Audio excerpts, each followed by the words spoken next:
అందరికీ నమస్తే అండి. Good morning. ఈనాడు, ఆంధ్రజ్యోతి, సాక్షి, ఆంధ్రప్రభ 4 వార్తాపత్రికల్లో వచ్చిన వార్తలు, వాటిలో వాస్తవాలు, ఉద్దేశాలు అన్నీ కూడా మనం ఈ వీడియోలో ఉన్నది డిస్కస్ చేద్దాం. కంటెంట్ నచ్చితే మీ మిత్రులందరికీ కూడా వీడియో లింక్ షేర్ చేయండి. నచ్చకపోతే ఎందుకు నచ్చలేదు ఏంటి అనేది కూడా కామెంట్ చేయండి. వీలైతే సరిదిద్దుకుంటాను.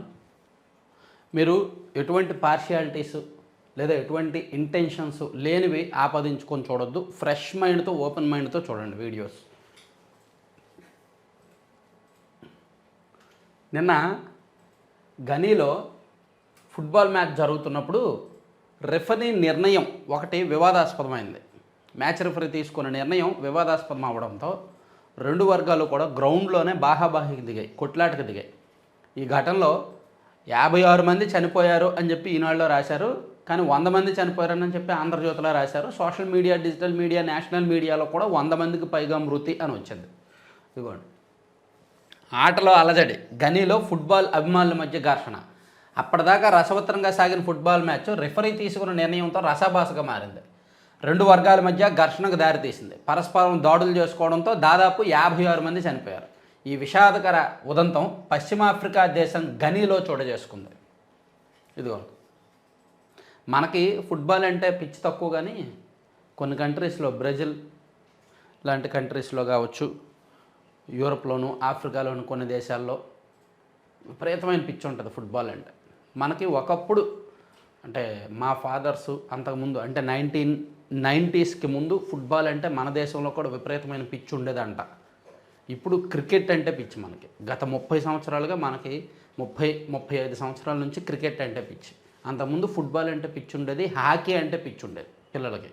ఇప్పుడు అది మారిపోయి ఫుట్బాల్ వైపు, క్రికెట్ వైపు మళ్ళింది. ఆఖర్లో అవకాశం, కుమారుడికి క్షమాభిక్ష, జో బైడెన్ సంచలన నిర్ణయం, తప్పుపట్టిన ట్రంప్. అధికారాంతంలో అమెరికా అధ్యక్షుడు జో బైడెన్ తీరు వివాదాస్పదమైంది. ఒక ఘటన ఏంటి, చాలా ఇష్యూస్లో ఆయన వివాదాస్పద నిర్ణయాలు తీసుకుంటున్నాడు. ఉక్రెయిన్కి ఆయుధాలు సరఫరా చేసిన దగ్గర నుంచి అక్రమ ఆయుధం కొనుగోలు సహా 2 క్రిమినల్ కేసులకు సంబంధించి తన కుమారుడు హంటర్ బైడెన్కు ఆయన క్షమాభిక్ష ప్రసాదించారు. అధ్యక్షుడిగా తనకున్న విశేషాధికారులతో ఈ నిర్ణయం తీసుకున్నారు. దీనిని కాబోయే అధ్యక్షుడు డొనాల్డ్ ట్రంప్ తప్పుపట్టారు. ఇది పూర్తిగా న్యాయ విరుద్ధమని, అధికార దుర్వినియోగమని మండిపడ్డారు. ఏముంది, ఒక 2 నెలల్లో మీరు బాధ్యతలు చేపట్టిన తర్వాత అతన్ని మళ్ళీ తీసుకొస్తారుగా. మనకంటే ఇంట్రెస్ట్గా ఉన్నాయి అమెరికా రాజకీయాలు. అమరావతికి కొత్త కళ, 11,467 కోట్లతో రాజధాని పనులు పునఃప్రారంభం. అమరావతిలో ప్రధాన రహదారులు, భవనాల నిర్మాణం, అలాగే రైతులకు ఇచ్చిన స్థలాల్లో లేఅవుట్లు అభివృద్ధి చేయడం, పాత టెండర్లను రద్దు చేసి కొత్త టెండర్లతో మళ్ళీ కొత్త ధరలతో టెండర్లు వేయడం, పలు పనులకు సిఆర్డీఏ అథారిటీ ఆమోదం. సో ఓవరాల్గా అమరావతిలో దాదాపుగా 11,467 కోట్ల విలువైన పనులను మళ్ళీ ప్రారంభించబోతున్నారు. డిసెంబర్ 15వ తేదీ నుంచి కూడా పనులు నాన్ స్టాప్గా వేగంగా జరగబోతున్నాయి అన్నమాట. సో మేబీ ఇంకొక సంవత్సరం అయ్యేసరికి అమరావతికి మనం వెళ్ళి చూస్తే కొంచెం రూపురేఖలు మారతాయి అని ఆశించవచ్చు. నిధులు కూడా సిద్ధంగా ఉన్నాయి. ఒకవైపు ప్రపంచ బ్యాంకు రుణం ఇస్తోంది, మరోవైపు హడ్కో వాళ్ళు కూడా రుణం ఇవ్వడానికి సిద్ధంగా ఉన్నారు. కాబట్టి దాదాపుగా 30,000 కోట్ల నిధులు సిద్ధంగా ఉన్నాయి. ఆ నిధులతో అమరావతి నిర్మాణం రూపుదిద్దుకుంటోంది. నిన్న మీటింగ్ కూడా జరిగింది. తర్వాత బెదిరించి వాటా లాగేసుకున్నారు. వైకాపా హయాంలో కాకినాడ సీపోర్ట్ లిమిటెడ్లో 41.12% అరబిందో పరం 2021లో అనుకుంటా, 2021 మార్చి నెలలో జరిగింది.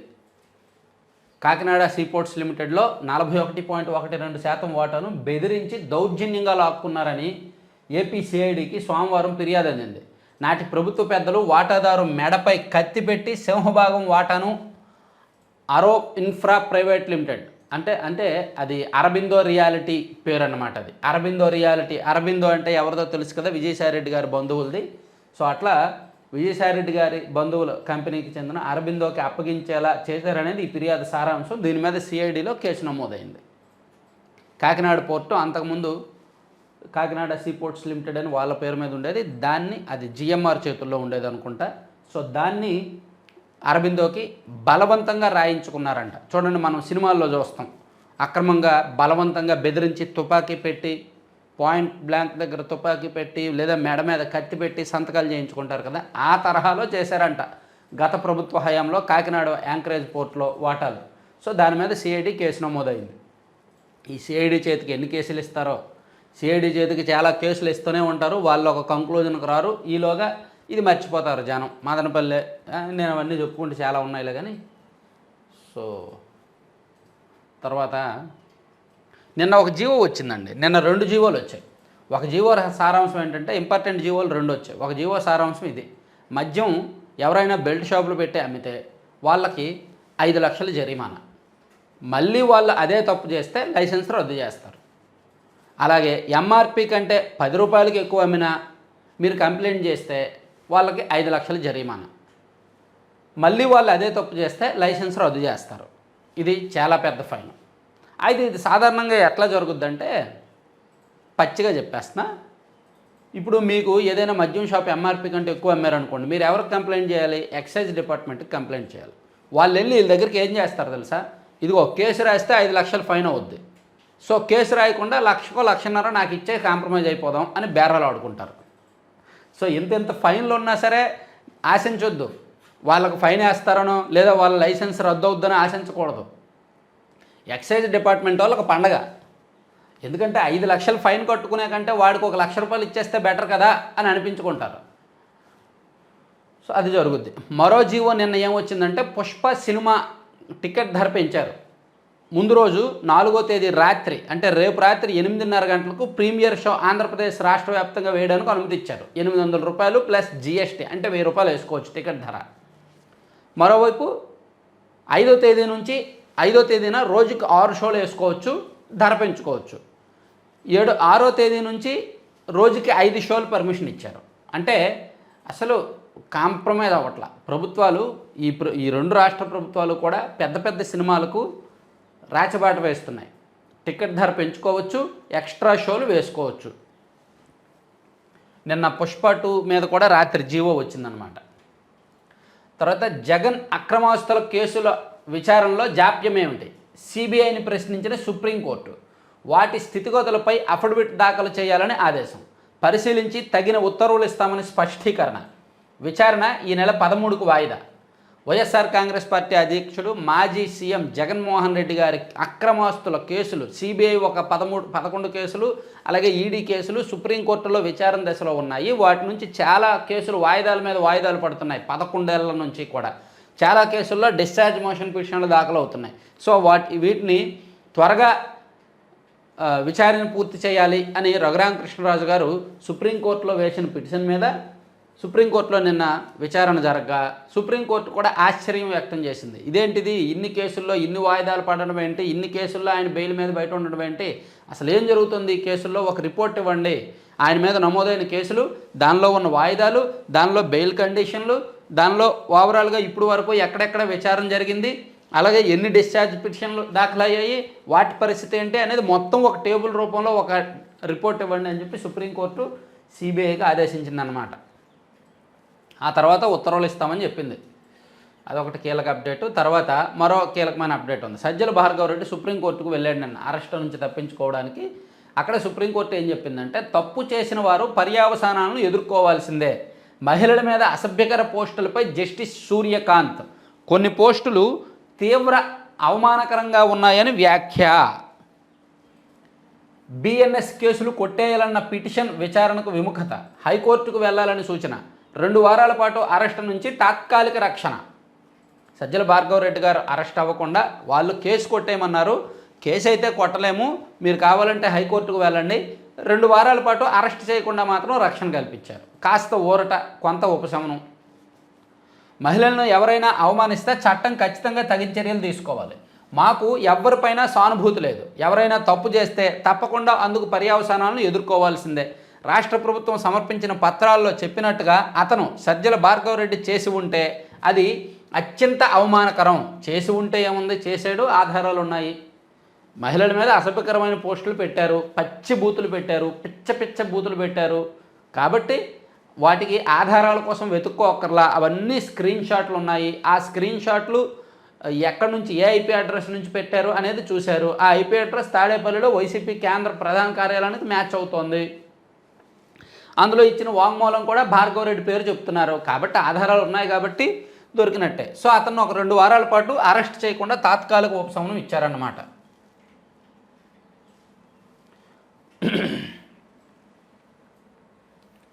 తర్వాత ఊపిరే గరళమై భోపాల్ గ్యాస్ దుర్ఘటనకు 40 ఏళ్లు నేటికి వెంటాడుతున్న విషపు నీడలు.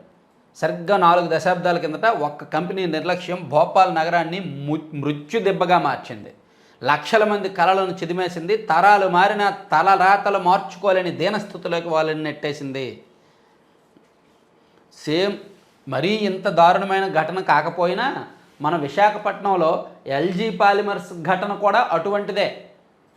2020 మే నెలలో జరిగింది. మే 6, 7 తేదీల్లో అనుకుంటా. విశాఖపట్నంలో ఎల్జీ పాలిమర్స్ నుంచి ఒక విషవాయువు లీక్ అయ్యి ఆ సమీపంలో 10 కిలోమీటర్ల రేడియస్లో ఉన్న వాళ్ళని చాలా దారుణంగా అక్కడ చాలామంది చనిపోయారు. ప్లస్ చాలామందికి ఇప్పటికీ కూడా వాళ్ళ ఇన్నర్ ఆర్గాన్స్ ఫెయిల్ అయ్యి అనారోగ్యంతో రకరకాల రోగాల బారిన పడి, కొంతమందికి స్కిన్ అలర్జీస్ బారిన పడి హాస్పిటల్స్ చుట్టూ తిరుగుతూనే ఉన్నారు. వాళ్ళకు ఉపశమనము లేదు. వాళ్ళకి ఎటువంటి ఇది గవర్నమెంట్ నుంచి సాయం కూడా పూర్తి స్థాయిలో లేదన్నమాట. సో భోపాల్ గ్యాస్ దుర్ఘటనకు 40 ఏళ్ళ సందర్భంగా అది ఈనాడులో రాశారన్నమాట. భోపాల్లో నాడు విషవాయువును పీల్చిన వెంటనే మరణించిన వారు అదృష్టవంతులు. దాన్ని పీల్చి ప్రాణాలతో బయటపడ్డవారే చాలా దురదృష్టవంతులు. ఎందుకంటే వారు దీర్ఘకాలం పాటు తీవ్ర అనారోగ్యంతో ఇప్పటికీ ఇబ్బంది పడుతున్నారు. కొందరు ఇప్పటికీ జీవచ్ఛవాలుగా ఉన్నారు. తమ తర్వాతి తరం కూడా ఇబ్బంది పడుతుంటే చూస్తూ నరకయాతను అనుభవిస్తున్నారు అని అక్కడ పరిస్థితులను పరిశీలించిన పలువురు చేసిన వ్యాఖ్యలు నాటి విపత్తు ప్రభావాన్ని తెలియజేస్తున్నాయి. చూడండి బాబు, కొత్తగా పుట్టిన వాళ్ళు కూడా ఏదో ఒక ఆర్గాన్ ఫెయిల్యూర్తో పుడుతున్నారంట.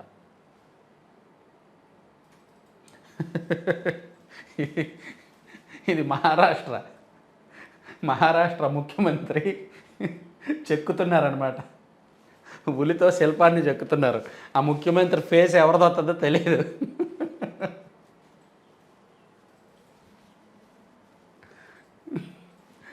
అయ్యో, 10 రోజులైంది ఇప్పటికీ కూడా ముఖ్యమంత్రి ఎవరనేది ఎన్నుకోలే.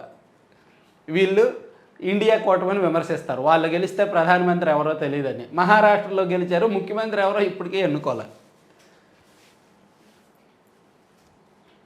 తర్వాత సెకీ నుంచి కొందాం, మిగిలింది అమ్ముకుందాం. సెకీ విద్యుత్పై జగన్ ప్రభుత్వం వింత వాదన. ఒప్పందాన్ని సమర్థించుకోవడానికి డిమాండ్పై కాకి లెక్కలు. 8 థర్మల్ యూనిట్లు మూసేస్తారట. సెకీ విద్యుత్ రాకుండానే పగటి వేళల్లో 3000 మెగావాట్లు మిగులంట. అమ్మితే యూనిట్ ₹1 దక్కడము అనుమానమే. ₹2.49 కొని ఈ రకంగా అమ్మితే సంపద సృష్టించినట్ట. ఏదైనా రాయండి, మీరు ఏదైనా చేయండి, వీలైతే సాల్వా తీసుకెళ్ళండి, సన్మానం చేయండి, సత్కరించండి, ఇంకేమైనా అవార్డులు ఉంటే ఇవ్వండి. ఆయన అడుగుతున్నారు, ప్రపంచంలో ఏ నాయకుడు కూడా నన్ను సన్మానం చేయండి, నాకు సాల్వా కప్పండి, నేను అతి నిజాయితీ పరుణ్ణి, నేను అతి మంచివాడిని అని ఎవరో చెప్పుకోరు, ఆయన తప్ప. మళ్ళీ ఏమైనా అంటే ఫీల్ అవుతారులే, నాకెందుకులే. కానీ ఒకసారి ఆలోచించాలి. ఎవరైనా చెప్పుకుంటారండి. తనను దెబ్బతీసిందంటే అతి నిజాయితీ అంట, తనను దెబ్బతీసిందంటే అతి మంచితనం అంట. ఎంత అతి నిజాయితీ, ఎంత అతి మంచితనమో షర్మిల గారు, సునీత గారు చెప్తారు. అలాగే ఈ విషయంలో కూడా ఎంత నిజాయితీ అనేది తెలిసిపోద్ది అన్నమాట. 60 లక్షలు దాటిన తెదేపా సభ్యత్వాలు. తెదేపా సభ్యత్వ నమోదు 60 లక్షలు దాటింది. అక్టోబర్ 26న ముఖ్యమంత్రి, ఆ పార్టీ అధినేత చంద్రబాబు ప్రారంభించిన సభ్యత్వ నమోదు రికార్డు స్థాయిలో దూసుకెళ్తోంది. సోమవారం నాటికి 100 రుసుముతో సాధారణ సభ్యత్వాలు తీసుకున్న వారి సంఖ్య 60 లక్షలు దాటినట్టు ఆ పార్టీ ఓ ప్రకటనలో తెలిపిందంట. కొన్ని నియోజకవర్గాలు బాగా వెనుకబడ్డాయి, 20,000 కూడా అవలా. కొన్ని నియోజకవర్గాలు 80,000 వరకు వెళ్ళాయి అన్నమాట. వైకాపా ఎంపీ విజయసాయిరెడ్డికి నోటీసులు. ICAI అప్పీలుపై కౌంటర్ దాఖలకు తెలంగాణ హైకోర్టు ఆదేశం. వృత్తిపరమైన దుష్ప్రవర్తన వ్యవహారంలో ICAI కమిటీ నిర్ణయాన్ని ఎంపీ విజయసాయిరెడ్డికి ఇచ్చిన నోటీసులను రద్దు చేస్తూ సింగిల్ జడ్జి ఇచ్చిన తీర్పును సవాల్ చేస్తూ institute of chartered accountants of India దాఖలు చేసిన అప్పీలుపై జగన్ అక్రమాస్తుల కేసులో రెండో నిందితుడైన ఎంపీ విజయసాయిరెడ్డికి సోమవారం తెలంగాణ హైకోర్టు నోటీసులు జారీ చేసిందంటండి. 6 నుంచి రెవెన్యూ సదస్సులు. మంత్రి అనగాని సత్యప్రసాద్ వెల్లడి. సంక్రాంతి నుంచి జన్మభూమి కార్యక్రమం. రాష్ట్రంలో ఈ నెల 6 నుంచి వచ్చే నెల 8 వరకు ప్రభుత్వం రెవెన్యూ గ్రామ సదస్సులు నిర్వహించనుంది. సో మీ గ్రామాల్లో మీకు ఏదైనా భూ సమస్యలు ఉంటే ఈ రెవెన్యూ సదస్సుల్లో ఫిర్యాదు చేయండి. ఫిర్యాదు చేస్తే వాళ్ళు ఒక రిసిప్ట్ ఇస్తారు. మీకు ఆ ఫిర్యాదు పరిష్కారం కాకపోవచ్చు, కానీ వాళ్ళు ఇచ్చే రిసిప్ట్తో మీరు లీగల్గా ఫైట్ చేయొచ్చు. ఇటువంటి సదస్సులేమీ కూడా సమస్యలను పరిష్కరించవు, ఏదో తాత్కాలికంగా ఉంటాయి అంతే. కాకపోతే మనకు ఒక హక్కు వస్తుంది. తర్వాత రేషన్ బియ్యం అక్రమ రవాణాపై సిబిఐ విచారణ జరిపించాలి. లేదండి, అది బేరం కుదిరిపోయిందిలే, దాని గురించి ఇప్పుడు మాట్లాడొద్దు. తర్వాత అమరావతిలో బసవతారకం ఇండో అమెరికన్ క్యాన్సర్ ఆసుపత్రి జనవరిలో పనులకు శ్రీకారం. అంటే ఇది చెప్తా, రేషన్ బియ్యంలో బేరం కుదిరిపోయింది అన్నాను కదా, నువ్వెలా చెప్తావని అనొచ్చు. వాళ్ళందరూ కూడా ప్రభుత్వం మీద, ప్రభుత్వ పెద్దల మీద ఒత్తిడి తీసుకొస్తున్నారు. టన్నుకింత అని ఇస్తామని. దానికి ప్రభుత్వ పెద్దలైతే ఆలోచనలో పడ్డారు. వాళ్ళ ప్రతిపాదన కొంచెం టెంప్టేషన్లో ఉందంట. కాబట్టి ఏం జరుగుద్దో చూడాలి. ఇది ఒక పుష్ప 2 టికెట్ల ధర పెంపునకు అనుమతి ఇచ్చారు. తర్వాత అమరావతిలో బసవతారకం ఇండో అమెరికన్ క్యాన్సర్ ఆసుపత్రి నిర్మాణం అంటండి, మంచి విషయం కదా.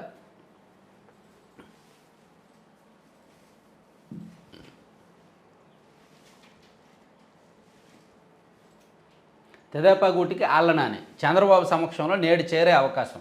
ఏలూరు మాజీ ఎమ్మెల్యే, మాజీ ఉప ముఖ్యమంత్రి ఆళ్లనాని గారు తెలుగుదేశం పార్టీలో చేరబోతున్నారంటండి. పెద్ద యూజ్ ఏం లేదు ఆయన వలన, చేర్చుకొని కూడా వేస్టే. కాకపోతే ఏదో ఒక నాయకుడు చేరాడని టీడీపీ వాళ్ళు డప్పు కొట్టుకోవడానికి ఉపయోగపడుతుంది. సీఎం చంద్రబాబుతో ఉప ముఖ్యమంత్రి పవన్ కళ్యాణ్ భేటీ. రేషన్ బియ్యం అక్రమ రవాణా సహా వివిధ అంశాలపై చర్చ. ముఖ్యమంత్రి చంద్రబాబుతో ఉప ముఖ్యమంత్రి పవన్ కళ్యాణ్ సోమవారం సమావేశమయ్యారు. ఉండవల్లి నివాసంలో జరిగిన భేటీలో ఇద్దరి మధ్య పలు అంశాలు చర్చకొచ్చాయి. దాదాపుగా గంటన్నర వరకు ఈ సమావేశం జరిగింది. జగన్పై కోర్టు ధిక్కరణ కేసు జనవరికి వాయిదా వేసిన సుప్రీం. ఓకే, సో ఇవి ఈనాడు. కాసేపు ఈనాడుని పక్కన పెట్టి సాక్షికి వెళ్తే, సాక్షిలో చూసుకుంటే ఎస్సీ ఎస్టీలకు షాక్. ఉచిత విద్యుత్ కట్. నెలకు 200 యూనిట్ల లోపు వాడినా బిల్లు కట్టాల్సిందే.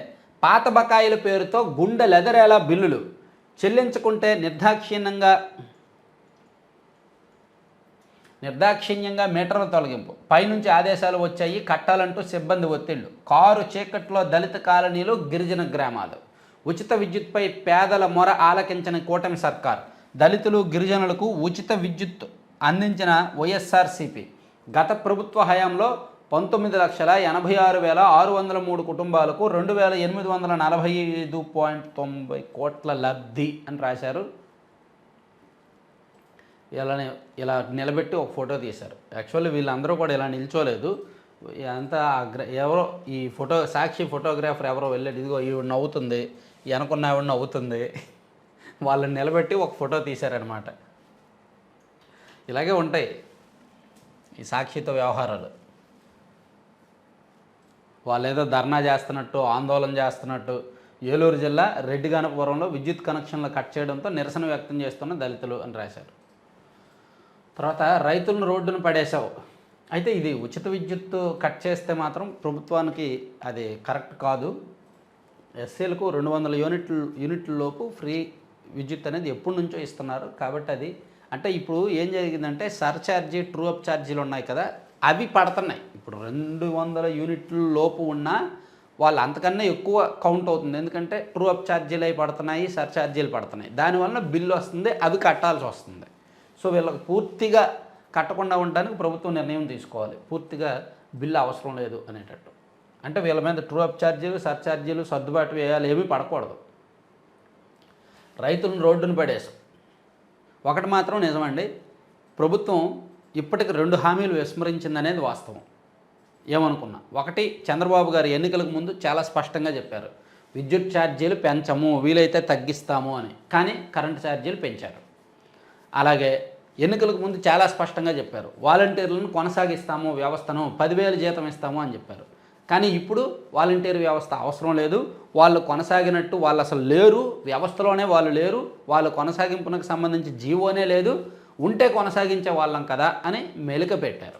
యాక్చువల్లీ కావాలంటే జీవో తెచ్చుకోవచ్చుగా, ఒక జీవో ఇచ్చేయండి వాలంటీర్ల నియామకం అని, 10,000 జీతం ఇస్తున్నట్టు, అప్పుడు హామీ నిలబెట్టుకున్నట్టు అవుద్ది. ఏదైనా ఈ 2 హామీలు విస్మరించినట్టే, మోసం చేసినట్టే. చంద్రబాబు గారి రాజకీయాలు అలాగే ఉంటాయి.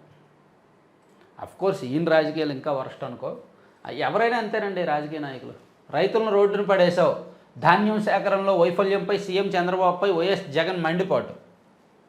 మద్దతు ధర కల్పించాలన్న కనీస ధ్యాస కూడా ఈ సర్కారుకు లేదు. వర్షాలతో రైతులు పండించిన పంటంతా తడిసి ముద్దయింది. అయినా సరే ఈ ప్రభుత్వం మొద్దు నిద్ర వేయడం లేదు. ఆఫీసులో కూర్చొని ట్వీట్ చేసే బదులు వెళ్ళి పొలాల్లోకి వెళ్ళొచ్చుగా, ఆ నెల్లూరులోనో తిరుపతి జిల్లాలోనో పొలాల్లోకి వెళ్ళి మాట్లాడొచ్చుగా. ఇవాటి చంద్రబాబు గారు ప్రతిపక్షంలో ఉంటే వెళ్ళిపోయేవాడు. ఈయన జనంలోకి వెళ్ళేది తక్కువ.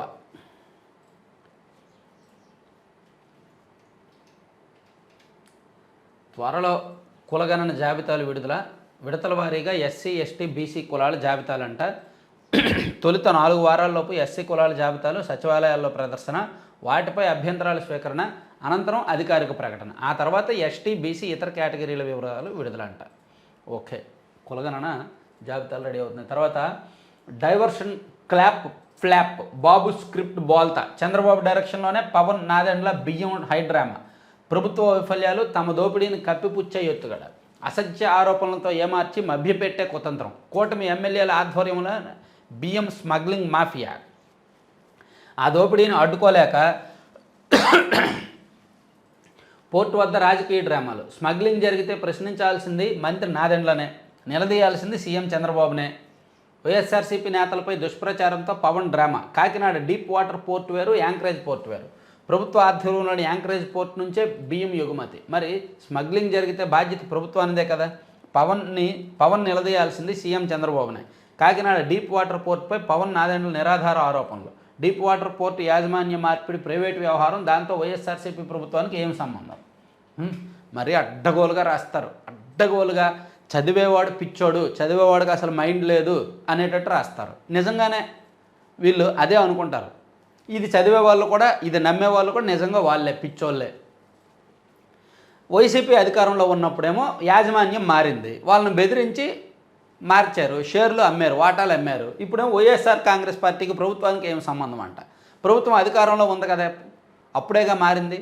అలా పోర్టు యాజమాన్యం మారిన తర్వాత రైస్ మిల్లర్స్ అసోసియేషన్ అధ్యక్షుడిగా ద్వారంపూడి చంద్రశేఖర్ రెడ్డి గారి తమ్ముడు బాధ్యతలు చేపట్టాడు. మరి అది కూడా ఇదే కదా.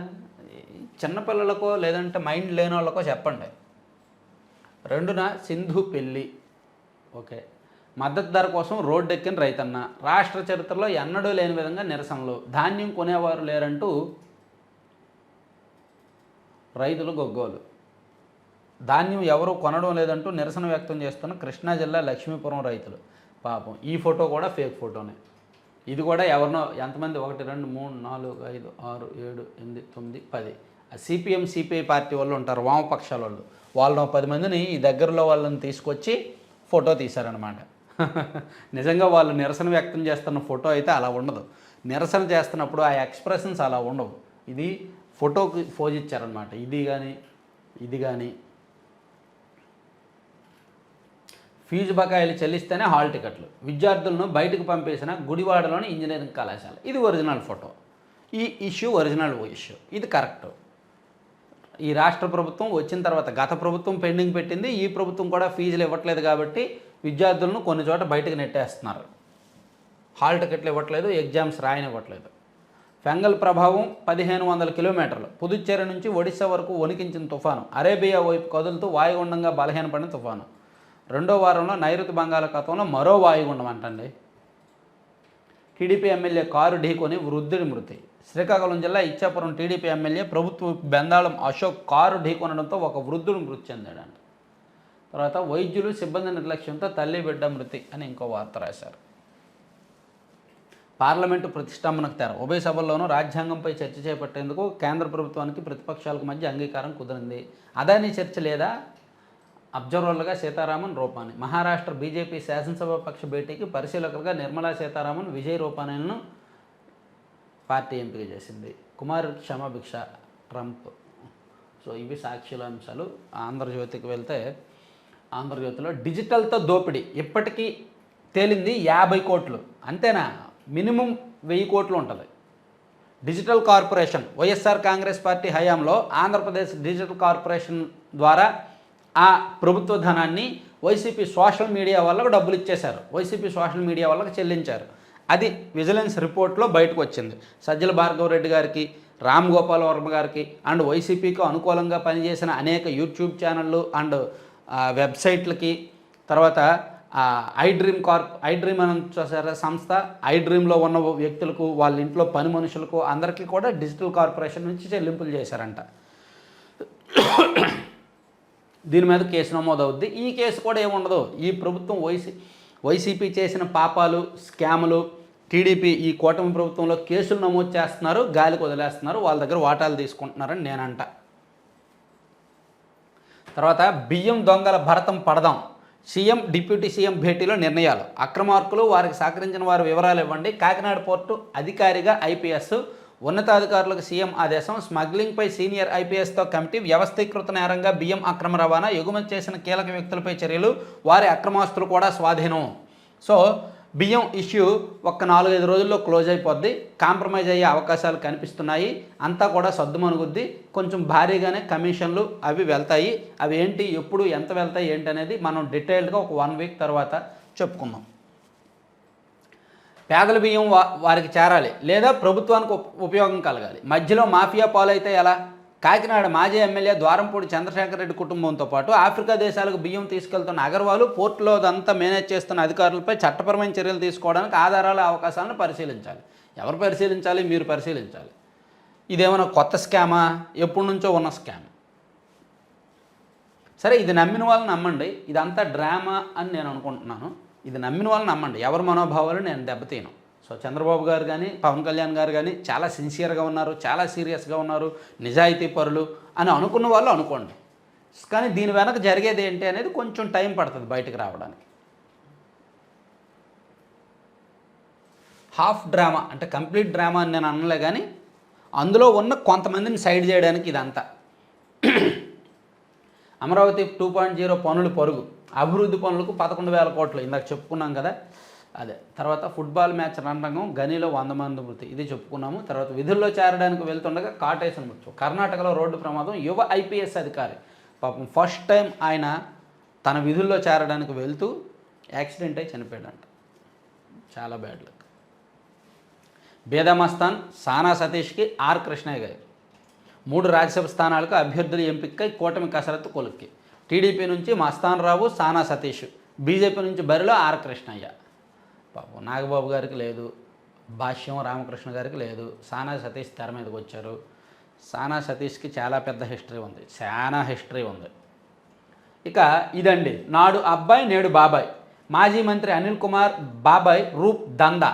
ఇది మన ఛానల్లో 3 రోజుల కిందట వీడియో చేసుకున్నాం. మీకు ఒకసారి ఆ వీడియో చూపిస్తా.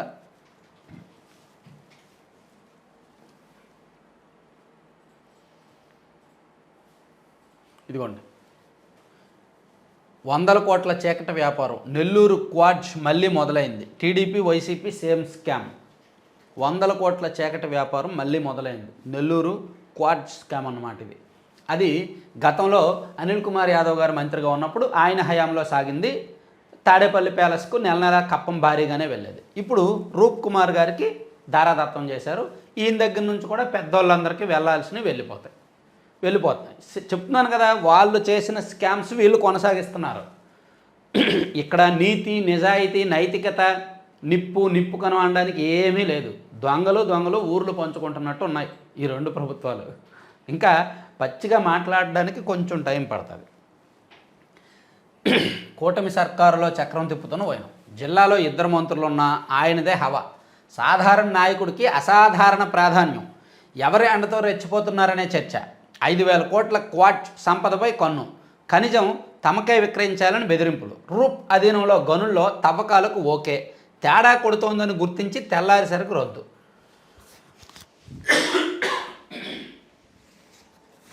ఒక ఎమ్మెల్యే గారు, దీనిలో రూప్ కుమార్ గారితో సహా ఒక ఎమ్మెల్యే గారు, ఎన్నికలకు ముందు పార్టీ మారిన ఒక ఎమ్మెల్యే గారు, వాళ్ళిద్దరి హయాంలో ఇది అనుమతులు ఇచ్చారు. ప్ర పెద్దలకు కప్పం ఎంతెంత ఇవ్వాలి ఏంటనేది మొత్తం మాట్లాడుకున్నారు. సైదాపురం మండలం అండ్ పొదలకూరు మండలంలో మొత్తం రెడీ చేసుకున్నారు. కాకపోతే విషయం బయటకు వచ్చి బ్యాడ్ నేమ్ రావడంతో తాత్కాలికంగా ఆపారని తెలిసింది. చూద్దాం ఏం జరుగుద్ది అనేది. వేల కోట్లు అనమాట, మామూలుగా కాదు. తర్వాత మద్యం ఎంఆర్పి ఉల్లంఘిస్తే భారీ జరిమానా చెప్పుకున్నాం. టీడీపీలో కాలనని ఓకే. తర్వాత జగన్ కేసులపై వివరాలన్నీ ఇవ్వండి. ఏ కోర్టుల్లో ఏమేం కేసులు ఉన్నాయో తెలపండి. విచారణ ఏ దశలో ఉందో పట్టిక రూపంలో అందించండి. 2 వారాల్లో సమగ్ర అఫిడవిట్లు దాఖలు చేయండి. దర్యాప్తు సంస్థలకు సుప్రీంకోర్టు ఆదేశం. కేసుల విచారణలో జాప్యంపై అసహనం. ఇది చెప్పుకున్నాం. తర్వాత రాష్ట్రాన్ని వదలని వర్షాలు, తమిళనాడు ఆగని విధ్వంసం, సజ్జల భార్గవ్ సుప్రీంలో చొక్కెదరు. సుప్రీంలో చొక్కెదరు ఏంటి, తాత్కాలిక ఓరట వచ్చిందిగా. సో ఇవన్నీ ఆంధ్రజ్యోతి వార్తలు. ఆంధ్రప్రభలో చూస్తే బియ్యం బంద్ నేరుగా నగదు, ఇది మంచి దేశం. బియ్యం ఆపేసి డబ్బులు ఇచ్చేయడం కరెక్ట్. 43 రూపాయలకి కేజీ కొనేసి ప్రభుత్వం పేదలకు బియ్యం ఇచ్చే బదులు ఆ కేజీ బదులు 25 రూపాయలు ఇచ్చేస్తే బెటర్. ఒక్కో కిలోకి 25 రూపాయలు చొప్పున పేదలకు ఇచ్చేస్తే పేదలకి కొంత డబ్బులు. వాళ్ళేంటి 10 రూపాయలు 12 రూపాయలు తీసుకుంటారు కేజీకి. రేషన్ డీలర్లకో లేదంటే మిల్లర్లకో అమ్మేసి కేజీకి 10 రూపాయలు 12 రూపాయలు తీసుకుంటారు. ప్రభుత్వం ఏమో 43 రూపాయలు ఖర్చు పెడుతుంది బియ్యం కేజీకి. అందుకని 25 రూపాయలు ప్రభుత్వమే ఈ పేదలకు ఇచ్చేసింది అనుకోండి, కేజీకి 25 రూపాయలు బెటర్. ప్రభుత్వానికి మిగులుద్ది, పేదలకు కూడా కొంత ఎక్కువ వస్తుంది, అక్రమాలు తగ్గుతాయి. కానీ ఇది జరగదు. ఎందుకంటే అక్రమాలు అందరికీ సరదానే. స్కామ్ చేయాలి, అందులో వాటా కావాలి. కాకినాడ పోర్టుపై టాస్క్ ఫోర్స్ కమిటీ బియ్యం అక్రమ రవాణాపై సమగ్ర విచారణ. 15 రోజుల్లో నామినేటెడ్ పదవుల భర్తీ. 4వ విడత జాబితాపై మంతనాలు. రాజ్యసభ అభ్యర్థులపైన చర్చ. అమరావతి పనులు సరే మంచిది. తర్వాత ప్రతిపక్ష నేతగా ఏక్నాథ్ షిండే. కొంగొత్త ప్రణాళిక సిద్ధం చేసిన కమలనాథులు. ఆ మహారాష్ట్రలో ప్రతిపక్షం లేదు కాబట్టి ఏక్నాథ్ షిండేకే ప్రతిపక్ష హోదా ఇచ్చేస్తారంట. కొత్త ప్రభుత్వం ఏర్పాటయ్యాక ప్రకటించాలని వ్యూహం. అఘాడీని బలహీనపరచడమే అసలు లక్ష్యం. సొంతూరు నుంచి తానేకు వచ్చిన షిండే ముంబై రాజకీయ కార్యకలాపాలకు దూరం. కేంద్ర నేతలతో మంతనాలకు ఢిల్లీకి అజిత్ పవార్. తెలంగాణలో పరో హత్య. నాగమణి అనే లేడీ కానిస్టేబుల్ను సొంత తమ్ముడు చంపేశాడు. తర్వాత విద్యాశాఖలో వసూలు రాజాలు. డిఈఓ ఆఫీసులో మామూళ్ళ కంపు. ఇది జరిగేదే. డాక్టర్ పోస్టుల భర్తీకి నోటిఫికేషను. 280 సివిల్ అసిస్టెంట్ సర్జన్లు సెకండరీ హెల్త్ కంట. తర్వాత సయోధ్య కుదిరింది. పార్లమెంట్లో ప్రతిష్టంభనకు తెర. రాజ్యాంగంపై ఉభయ సభల్లో చర్చకు అంగీకారం. వచ్చే వారం వరకు కేంద్రం ఓకే సిద్ధమేనని ప్రతిపక్ష పార్టీల ప్రకటన. మరి అదానీ మీద చర్చ లేదా? రాజ్యాంగం మీద పడతారు ఓకే, మరి అదానీ మీద చర్చ జరగాలి కదా. దక్షిణాదిన పార్లమెంట్ సెషన్స్. గలమెత్తనున్న దక్షిణాది ఎంపీలు. డీలిమిటేషన్తో తీవ్ర అన్యాయం. జనాభా నియంత్రణతో సీట్లు తగ్గుదల. నిరాటంకంగా ఉత్తరాది ఆధిపత్యం. వేసవి శీతాకాల సమావేశాలు పెట్టాలని సూచన. బెంగళూరు హైదరాబాద్ మధ్య పోటీ. భాగ్యనగరానికి ఎక్కువ అవకాశాలు. జనాభా నియంత్రణ నార్త్ స్టేట్స్ ఎక్కువ పాటించాల, సౌత్ స్టేట్స్ పాటించాయి. దానివలన నార్త్లో జనాభా పెరుగుతుంది, సౌత్లో తగ్గుతుంది. ఒకవేళ నియోజకవర్గాల పునర్విభజన జరిగితే సౌత్లో ఇంకా పార్లమెంట్ స్థానాలు తగ్గిపోతాయి, అప్పుడు మన ప్రాధాన్యత తగ్గిపోద్ది. అందుకని ఆ బాధ లేకుండా సౌత్లో ఒక పార్లమెంట్ పెట్టండి, సెషన్స్ ఇక్కడ కూడా నిర్వహించండి అని దక్షిణాది ఎంపీలందరూ కూడా అడుగుతున్నారంట. రేపు రోషయ్య 3వ వర్ధంతి ఉంది హైటెక్స్లో. సో ఇవన్నీ ఆంధ్రప్రభలో వార్తలు. మళ్ళీ ఈనాడులో కూడా ఇంకొన్ని ఉన్నాయి లోపల పేజీల్లో. పెంజలు విలయమని, తర్వాత కోత దశలో నేలవారిన వరి అని రాశారు. ఉప ముఖ్యమంత్రి పవన్ కళ్యాణ్ క్రౌడ్ పుల్లర్. కేంద్ర హోంమంత్రి అమిత్ షా ప్రశంస. కరెక్ట్, పవన్ కళ్యాణ్ గారు క్రౌడ్ పుల్లర్. ఆయన దేశంలో ఏ రాష్ట్రానికి వెళ్ళినా జనం బీభత్సంగా వస్తారు. అందులో సాధారణంగా ఆయనకి అదే పవన్ కళ్యాణ్ గారికి ఉన్న ఒక పెద్ద వరం అది అనుకోవచ్చు. ఏ రాజకీయ నాయకుడు సప్పెట్టినా సరే డబ్బులు ఖర్చు పెట్టి జనాలను తీసుకురావాలి. కానీ పవన్ కళ్యాణ్ గారికి ఆ బాధ లేదు. పవన్ కళ్యాణ్ గారు ఒక పెద్ద మీటింగ్ పెట్టినా చాలా తక్కువ ఖర్చుతో అయిపోద్ది. సచివాలయ వ్యవస్థలో మార్పులు తీసుకురావాలి. ఉద్యోగులందరికీ సమాన బాధ్యతలు ఉండాలి. ప్రజలకు అత్యుత్తమ సేవలు అందించాలి. సచివాలయాల శాఖపై సమీక్షలో సీఎం చంద్రబాబు. పాపం సచివాలయ శాఖలో కూడా ఉద్యోగులను పొమ్మన లేక పొగబెడుతున్నారండి. సచివాలయ శాఖలో సచివాలయాల్లో పనిచేస్తున్న ఉద్యోగులను పొమ్మలు లేక పొగబెడుతున్నారు. దానివలన చాలామంది మానసికంగా ఆందోళనకు గురై కొంతమంది మానేస్తున్నారు, కొంతమంది అయితే తీసుకోకూడని నిర్ణయాలు కూడా తీసుకుంటున్నారు. పోర్టులో అక్రమాలు జరిగితే చర్యలు తీసుకోండి బొత్స. డి అంటే దోపిడీ. నాగ్పూర్ వ్యాపారిని బెదిరించి 1.68 కోట్ల వసూలు, అడిగినంత ఇస్తేనే కాకినాడ పోర్టులో ఎగుమతులకు అవకాశం, వైకాపా జమానాలో డి గ్యాంగ్ అక్రమ అడ్డగోలుదారులు అని ఒకటి రాశారు. కాకినాడ పోర్టులో దోపిడీలు ఎలా జరిగాయి అనేది రాసుకొచ్చారు. సో ఇది మొత్తం 4 పత్రికల్లో ఉన్న అంశాలన్నమాట. మరిన్ని కీలక అంశాలతో మళ్ళీ కలుద్దాం. So thank you. చివరి వరకు చూసిన వాళ్ళు ఖచ్చితంగా లైక్ చేయండి. ఎవరైనా లైక్ చేయకపోతే వెంటనే లైక్ చేయండి.